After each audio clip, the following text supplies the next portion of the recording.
Assalamualaikum warahmatullahi wabarakatuh. Alhamdulillah wassalatu wassalamu ala Rasulillah wa ala alihi wa sahbihi wa mawalah. Allahumma salli ala sayyidina Muhammad wa ala ali sayyidina Muhammad. Jamaah Zuhur Al-Falah rahimakumullah. Ketika di Sidoarjo ada tema besar yaitu fikih peradaban, ya, maka di forum ini temanya agak kecil, yaitu bagaimana anak-anak kita beradab. Kecil, tetapi belakangan masalah ini besar. Ada mengisi 10 ya, parenting mulai dari Blitar, Trenggalek, Ponorogo, Takaran, Magetan, Ngawi dan sekitarnya. Tidak semayan, ya, tidak janjian, temanya minta yang sama. Bagaimana anak-anak kita tetap beradab di tengah gempuran media informasi, wabil khusus pasca pandemi 2 tahun anak kita diajar oleh gadget itu. Serius banget mereka. Bahkan di Blitar itu minta dikaitkan dengan LGBT. Saya ngeyel. Masa tema parenting urusan LGBT? Ustadznya juga ikut ngeyel. Kenapa? Ternyata di Blitar itu sudah ada gejala anak SMP itu LGBT. Padahal di Blitar kabupaten gitu loh, bukan kota. Artinya guru di daerah ini betul-betul pusing dengan urusan adab. Apalagi orang tua sama risaunya. Zaman saya dulu, seusia panjenengan, ketika anak-anak kita ya di dalam rumah selesai masalah, betul?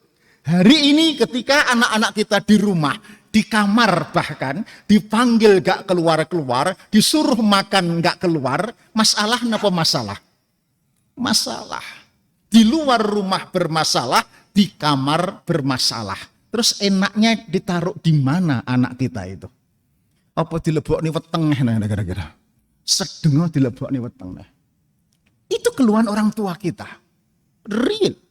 Nah, oleh karena itu padahal adab, akhlak, social skill bahasa sekarang itu atau piawai menghargai itu bagian dari modal spiritual leadership atau modal kematangan spiritual untuk menjadi pemimpin yang akan datang. Yaitu mulai dini piawai menghargai, bukan menghina atau membuli. Baik, kita mulai. Rasulullah mulai kecil sudah piawai menghargai. Betul? 6 tahun sudah belajar menghargai binatang dengan menjadi gembala kambing yang ternama. Usia 12 tahun sudah mempunyai social skill. Bersama pamannya ikut tim khalifah berdagang sampai negeri Syam. Syam itu 1000 kilometer, berbulan-bulan rombongan perdagangan. Berarti mempunyai kompetensi, teamwork, menghargai, mengapresiasi. Bahkan kemudian ketika Batu Hitam, nak banjir, Hajar Aswad, dikembalikan, tidak sendirian, menghargai kepala suku bersama-sama untuk mengembalikan Hajar Aswad itu. Sampai pun beliau memimpin sebuah tim, Rasul menjadi Rasul, bahkan menjadi kepala keluarga, tetap piawai menghargai. Tersebutlah Rasulullah piawai meskipun menghargai istrinya sendiri dengan panggilan ya Humaira, betul? Wahai yang pipinya merah delima. Ibu-ibu di belakang, ibu-ibu modern sekarang ini mengikuti Aisyah dengan cara pipinya dimerah-merah dengan blush on. Kadang gak roto, kadang kemerahan. Tapi sedihnya gak pernah dipuji sama suaminya. Kasihan deh lu, kira-kira gitu ya. Rasulullah piawai memuji. Selanjutnya, jangan pernah punya anak yang piawai memuji kalau dia tidak pernah dipuji atau dihargai. Oke, saya ulang. Jangan pernah kita mempunyai anak yang piawai menghargai, memuji kalau di rumah tidak pernah ada kalimat memuji dan menghargai. It's important thing.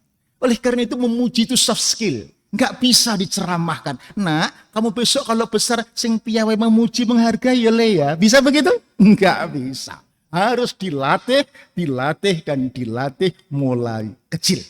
Jamaah rahimakumullah, di rumah kami saya siapkan, saya biasakan dengan kalimat pujian.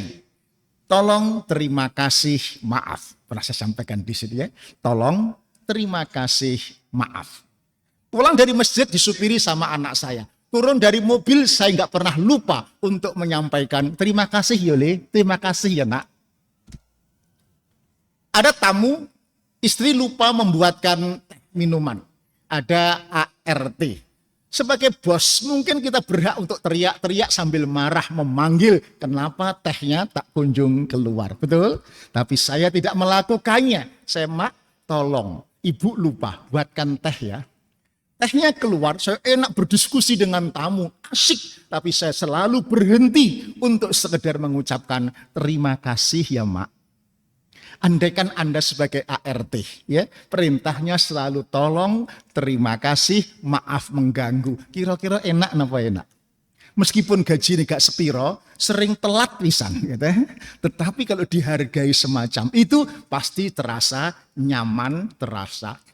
Anak-anak saya tes. Meskipun saya minta mengambilkan laptop, mengambilkan apapun, gak pernah ya tanpa kata tolong dan terima kasih. Akibatnya anak-anak merasa dihargai dan kemudian dia pun menghargai temannya, kawannya dan lain sebagainya. Itu soft skill. Oleh karena soft skill, maka perlu ada pelatihan pembelajaran bersama di rumah maupun di sekolah. Oleh karena itu, kalau panjenengan sudah mencoba menegakkan tradisi, kebiasaan, social skill, kedewasaan, menghargai, mengapresiasi, pastikan anak-anak di luar sana, di sekolah, juga perilaku adabnya sama dengan ketika di rumah. Caranya ada sinergi antara rumah dan sekolah. Caranya adalah pastikan ketika di sekolah, panjenengan bertanya kepada guru itu pertanyaan-pertanyaan tentang soft skill, bukan pertanyaan-pertanyaan tentang hard skill atau tentang akademik. Prakteknya kira-kira begini. Bapak Ibu, setiap rapotan saya tidak pernah menyuruh istri untuk ambil rapot. Selalu saya datang sendiri. Resikonya cuma satu, paling ganteng sekelas. Karena biasanya yang datang adalah mamah muda. Anak 1 dan 2, gitu. Saya laki-laki sendiri. Untuk apa? Kalau mak biasanya bertanya tentang ranking, danem anak saya berapa, saya tidak pernah bertanya soal ranking dan danem. Rapot diterimakan, saya terima, saya terima, tutup, nanti saya buka di rumah. Ustadz menjelaskan, saya dengarkan. Selesai menjelaskan, saya ajukan 3 pertanyaan yang terkait dengan adab atau social skill tadi. Ustadz, bagaimana akhlak adab anak saya? Maksudnya dengan teman-temannya bagaimana? Suka berantem, berkelahi, ya, arogan, membuli, atau mengejek, arogan, napa mboten? Ya, tak. Alhamdulillah, Bapak. Anak saya namanya Fauzan, itu temannya tidak hanya seangkatan. Kakak kelas, adik kelas, kenal semua dengan Fauzan. Anaknya humble. Bahkan konon Fauzan ilmu marketingnya sudah jalan. Makanya temannya banyak. Kalau Sabtu Ahad dia beli pulpen box itu 3 dus kira-kira. Ya, untuk dijual ke teman-temannya. Sekolah Al-Hikmah kan kaya-kaya. Kalau pulpennya hilang, tidak pernah mau mencari, membeli. Hilang 3 kali, beli 3 kali. Oh, kulaannya ke anak saya. Kulaan 1.000 dijual 3.000, 2.000 sak gelemi pokoknya gitu ya. Sehingga lumayan untungnya. Karena dikenal selalu jualan pulpen, maka kalau ada pulpen hilang, mesti anak saya yang dicari kira-kira ya. Social skillnya dapat. Oke, yang kedua. Ustadz, bagaimana anak saya tawadhu menapa mboten? Ya, tawadhu itu penting. Sekolah kalau nggak tawadhu nggak dapat. Pak Nuh menyebut thalabul ilmi fardhatun ala kulli muslimin wa muslimatin. Pak Nuh nggak setuju tolaba itu menuntut. Pak Nuh mengartikan tolaba itu ngeluru. Pirsa ngeluru? Iki nih wong desa napa wong kutha toh? Pirsa ngeluru? Dulu pernah saya ngeluru itu apa ya? Ngeluru. Ngeluru itu bahasa Indonesia tidak ketemu saya. Subuh-subuh pulang dari masjid cari buah yang jatuh, ya. Entah manggis, kalau di ya, sawu, kira-kira gitu, cari. Ngeluru itu ada 3 rukun untuk beradab. Artinya 3 rukun untuk mengadabkan murid-murid kita. Pertama, ada pohon yang sudah berbuah, buahnya masak, dan rela menjatuhkan buahnya ke bawah. Simbolnya adalah ada guru, ilmunya sudah mumpuni masak, dan ikhlas menjatuhkan, menularkan ilmunya kepada murid. Yang kedua, ada ilmu, ada buah yang dijatuhkan, ada ilmu yang diturunkan, ada virus kebaikan yang ditularkan. Kira-kira begitu. Dan yang ketiga, ada murid yang tawadhu. Makanya ngeluru itu mesti membungkuk, mengambil dari bawah. Gak ono ngeluru kok dengkek. Nek dengkek itu termasuk ngogrok-ngogrok, nyenggek. Itu Spanyol, separuh nyolong. Urung jatuh pasti ogrok-ogrok ya. Jadi gak ono. Ngeluru itu tawaduk di pesantren. Tawaduk dalam ilmu ta'limul muta'alim menjadi pelajaran penting kalau anaknya mau beradab. Betul? Ta'limul muta'alim. Sekarang saya nggak tahu diajarkan atau tidak. Adab mencari. Jadi tawaduk 3 tadi. Oke, saya tanyakan gimana anak saya tawaduk? Alhamdulillah anak saya katanya tawaduk. Kok tahu? Ketika camping hujan deras. Guru murid berteduh di rumah kosong. Nggak jauh dari tempat tenda. Tiba-tiba anak saya hujan deras ini lari ke tenda. Nggak ada yang tahu kenapa dia lari hujan deras tadi ke tenda. Ternyata kembali mengambil sejumlah payung yang ada, kembali ke rumah teduh tadi untuk memayungi ustadz-ustadzahnya agar tidak kehujanan. Oh, dia tawadhu. Gak usah disuruh agar gurunya tidak kehujanan, ya perjuangan seperti itu. Yang ketiga, Ustadz gimana anak saya? Leadership-nya menonjol enggak? Ternyata ketemu anak saya ternyata tidak pede menjadi pemimpin. Langsung berbagi tugas, saya menyelesaikan di rumah. Bab di rumah dia anak ragil, kakaknya 5. Anak ragil kan sering dibully sama kakaknya, betul? Nek gak nangis gak selesai. Ya nek kakaknya 1 menangis sekali, nek kakaknya 5 menangis kan sehari 5 kali, kayak sholat 5 waktu. Berhenti, jangan bully adikmu lagi, urusannya dengan apa? Di sekolah dikongkoni oleh guru. Mulai dari mengajak mengambil penghapus, ngambil absen, menyelesaikan di depan, kemudian juga membaca puisi misalnya, termasuk jadi mentor sebaya. Semester itu dia jadi juara mentor sebaya. Artinya yang dimentori pertumbuhan delta nilainya tertinggi, juara. Semester berikutnya ketua kelas SMA, nah 2 SMA, sudah jadi ketua OSIS bidang akademik dan pembinaan prestasi. Ketika di UNER sudah tidak lagi tidak pede, tetapi terlalu pede, gak mulih-mulih gitu ya. Tumburin kampus, terus gitu ya. Nah artinya kalau tidak diketemukan bahwa dia bermasalah di dalam kepemimpinan atau kepedian menjadi pemimpin, maka anak itu kehilangan opportunity untuk belajar social skill dan belajar leadership. Oleh karena itu pastikan apa yang kita ajarkan di rumah tentang menghargai, mengapresiasi, tidak membuli itu juga confirm di sekolah. Menyatakan, membuktikan hal yang sama. Termasuk misalnya, hari ini anak-anak SD sudah pintar membuli temannya dengan WA, dengan media sosial, betul? Ya. Kalau sekiranya saya ragu-ragu, anak saya bermasalah dengan gadgetnya, maka tak kurang-kurang saya telepon wali kelas. Ustadz, tolong hari ini atau besok diadakan razia mendadak gadgetnya anak-anak. Biasanya mendadak, anak-anak suruh keluar, cek gadgetnya isinya apa. Beradab atau sering membuli teman-temannya. Ketahuan di situ, baru kemudian dilakukan pembinaan khusus kalau ada anak-anak yang terbiasa ngomong kotor, ngomong kasar, membuli atau berselancar di triple X misalnya. Jadi pastikan apa yang sudah kita tanam di rumah terkonfirmasi berakhlak, beradab di luar rumah, di sekolah atau di tempat teman-teman yang lain. Baru kemudian kita akan merasa aman. Terakhir, jamaah rahimakumullah, menghargai, mengapresiasi, ini modal untuk menjadi pemimpin. Apalagi di era sekarang ini.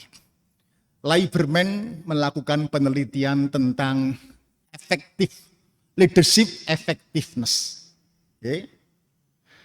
Ternyata semboyannya sederhana, lead by heart, manage by head. Ya, memimpin dengan hati, ya, memanage dengan pikiran, dengan akal budi. Lead by heart, manage by head. Oke, apa maksudnya? Memimpin anak sekarang itu harus pendekatannya non rasional, bukan hanya rasional. Apa non rasional itu adalah satu, care, memuji, menghargai, mengapresiasi. Yang kedua adalah meaning attribution, ya. Kalau berhasil diajak bersyukur, kalau gagal diajak bersabar, memaknai setiap peristiwa. Pada dua pendekatan ini, kurva Lieberman, kurva efektivitas atau performance leadership-nya adalah naik, lurus. Ya, lurus, naik terus. Yaitu kalau pemimpin piawai memuji, menghargai, yang kedua piawai memaknai. Teori lama, pemimpin modal rasional, pendekatan rasional, misalnya eksekutif kontrol, rapat, perencanaan, dievaluasi, seneni, dimaki-maki, itu kurvanya lengkung. Ya, nek gak dikontrol ya rendah, nek kakean diseneni juga jatuh lagi. Betul? Yang kedua adalah emotional stimulation, teori konflik. Model bonus, gak ono bonusnya gak menarik, kakean bonus ternyata juga tidak nendang lagi. Kurvanya begini. Sekali lagi, kurva yang bagus adalah meaning attribution, yang kedua caring, memuji, menghargai. Terbukti. Karyawan-karyawan Telkom yang muda-muda itu banyak waktu itu keluar. Meskipun gajinya tinggi, gak peduli. Kebetulan saya diminta jadi konsultan. Apa yang terjadi? Kemudian kita survei, membuktikan teori saya tadi, mereka yang betah, yang engage, tidak keluar. Ditanya, kenapa kalian engage, tidak ikut-ikutan keluar? Ternyata sepele, ketemu supervisor atasan langsung yang piawai memuji, menghargai, mengapresiasi. Oke, kamu pengen dipuji, dihargai. Berapa kali kamu pengen dipuji, dihargai?